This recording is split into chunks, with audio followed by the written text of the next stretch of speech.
Hello and welcome. What happens to Iraq when the current war ends? Will the country be a fully independent state or effectively end up as a US colony? That's the bottom line at secret talks on what's known as a Status of Forces Agreement, or SOFA, between Washington and Baghdad.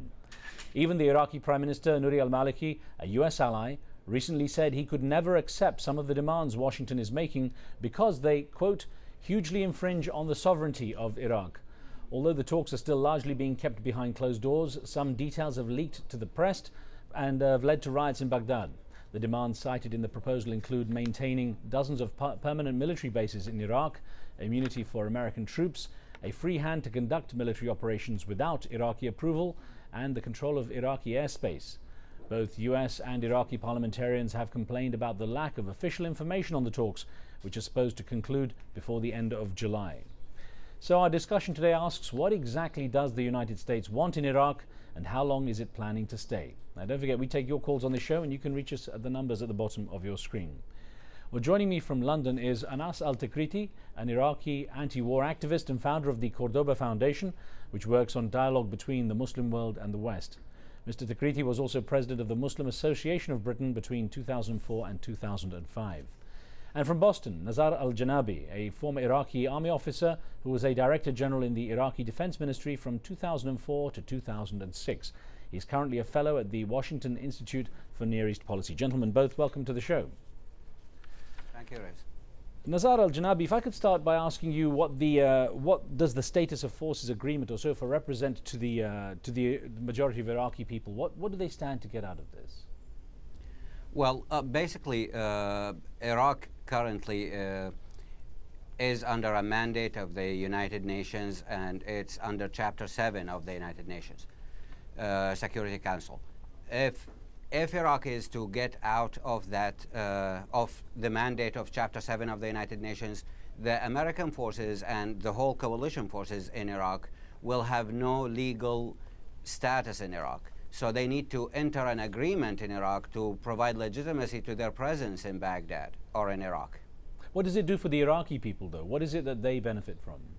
Well, currently the coalition and the Iraqi security forces are working together in order to secure the country, to enforce the rule of law, to fight Al-Qaeda and the insurgency. And if we look currently to the operations in Iraq, it's no longer a counterinsurgency campaign. It's no longer a fight against Al-Qaeda. Al-Qaeda is almost off from Iraq.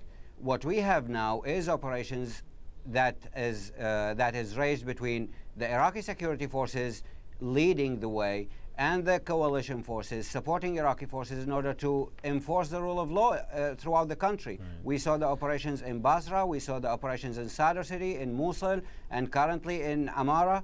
These operations aim at enforcing the rule of law and maintaining the central government presence all over the country. I want to put an email to you, Mr. Janabi, which came in from Els Moudib in Belgium. And what he wrote in saying the US went into Iraq for the oil and won't leave until democracy is installed. That's to say, they have created a safe climate and have free access to oil supplies. Now, do you believe that oil is at the heart of this? And if not, then why is the SOFA deal so important to President Bush in particular? Well, if we look at the Middle East region, oil is definitely an issue throughout the Middle East. But for Iraq, if the United States is there for oil only, they could take over only Basra, only a small region. Why would they bother securing Anbar or securing Mosul or securing Baghdad? It doesn't make any sense to secure all the country if you're in just for oil. Okay. If you're in it for oil, you can secure Basra and keep pumping oil and selling it. But this is not the case, as we've seen in Iraq. The coalition forces are trying to secure the country from the furthest north part of it to the deepest south. It's all included. Well, let's get Anas Al-Tikriti in, and I'm glad you were able to join us as well, sir. I have to ask you what you think that the Americans are trying to achieve in trying to get this agreement sorted out, and how you regard the fear that many people have that this agreement, the SOFA agreement, risks Iraq becoming essentially a protectorate of the United States. Well, I entirely agree with the assessment of Nazar Al-Janabi in exactly why it is that the Americans are so so keen on seeing this through. Let's first of all ask the question: who is it that wants this agreement? Definitely not the Iraqis. The Iraqis never made that kind of application. They never had any say in putting down the terms. It's entirely in the American interest, and that, I think, puts us on the kind of footing where we want to arrive.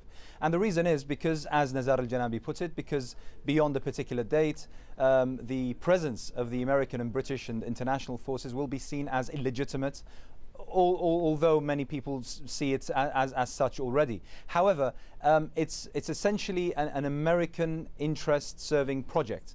I disagree with Nazar al-Janabi that there is any kind of interest on the American side in merely securing Iraq. It's securing Iraq for a particular reason, and that is simply because putting this document within the whole context of the illegal war, the invasion, and the occupation, I think we now know exactly why it is that this whole thing was launched. It wasn't for the weapons of mass destruction. It wasn't just for Saddam Hussein, and I agree with Nazar al-Janabi. It's not just solely for oil. It's more than that. It's to have full, total, unfettered control of Iraq, and unfortunately this agreement puts us on that particular track. Naveed in London is on the line with a question or comment. Naveed, go ahead. No, I'd just like to say that I agree with Mr. Al-Janab, with the other gentleman, the Takriti chap who is from London. And I don't think it is only for oil. I think there are other ulterior motives which are behind it, and one of them is to control the Middle East, to have a presence in the Middle East in Iraq. Iraq was one of the most well-educated and well-established countries in the Middle East amongst the Arab nations. And over the past 20 years, there has been a concerted effort by the West to destroy the infrastructure of this country, to destroy any semblance of sanity in the country. Naveed, I'm going to put this as a question to Mr. Al-Janabi and pick up on the question I'd asked before of Mr. Takriti. This came in as an email, actually, from S. Anoma in Sydney, Australia.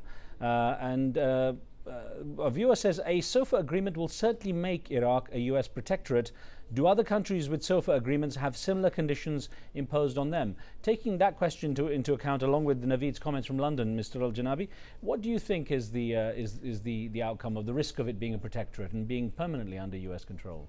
Well, if you can call Germany or Japan a US protectorate, then I guess, you know, the United States have over 80 SOFA agreements, and in some accounts they say 100 SOFA agreements with countries around the world. These SOFA agreements differ in the level of specificity in each one. There is a 3-pager SOFA agreement with East Timor, and there is a 150-page with 30 annexes SOFA with South Korea. So there are different SOFA agreements. But Mr. Al-Janabi, can I just ask how many of those countries and how many of those SOFAs allow the American forces to carry out any military operation without the consent of the regional government? How many of them allow the American forces unfettered access to airspace of those countries? Well, let me take it one at a time. The SOFA agreement has not yet been signed, so we don't know what kind of conditions and terms are there. All SOFA agreements that the United States have, at least all that I know of, provide immunity to American troops working on foreign soil.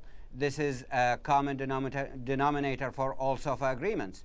Now, the negotiations that are going on now is on the other terms as the airspace or the operations, as we've seen the other day when General Petraeus testified in front of the Congress. The Basra operation, the Iraqi in Basra operation, Iraqi security forces did not consult the coalition. They talked to them about some kind of operation, but they were not informed about the operation coming up. So the Iraqi government has its own opinion and its own decision in raging operations.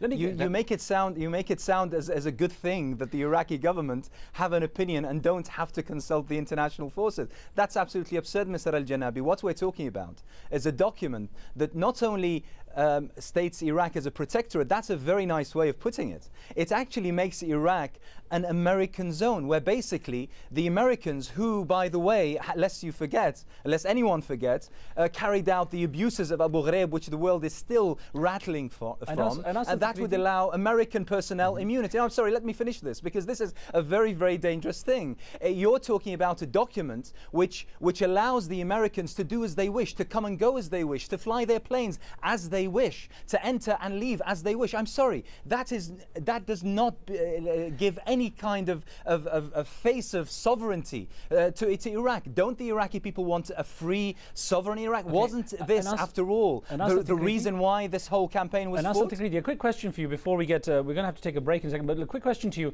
If the SOFA agreement is reached, where perhaps some of these issues you've addressed, such as immunity, and so on, are dealt with, what if there isn't an agreement, what is the alternative? I mean, what if Iraq is left to itself? There is still the risk of basically all-out civil war, isn't there? Well, Riz, sorry, this Iraq is left to... Go ahead and ask. Is this for me, yes, Riz? Yeah. Well, I mean, you make it sound so bad, Iraq left to itself. I think that the best thing we can do as an international community is actually leave Iraq to itself. After 5 years of very heavy military presence from the Americans, from the British, from the international community, I think we've meddled enough. We've created a big enough mess in Iraq. I think it's about time that we leave things to the Iraqis. I'm pretty sure they'll handle things far better than we managed to. But of course, the infrastructure has to be set up for Iraq to be left to itself, and isn't one of the fears? And what's wrong with the Iraqi people being able to set up and to reconstruct their own country? We haven't managed to over the past 5 years. I think we should leave it to them. Maybe they'll manage to do this far better than we have. Well, gentlemen, I'm going to take a break and pick up on this debate in just a few moments. We'll be right back. Don't go away.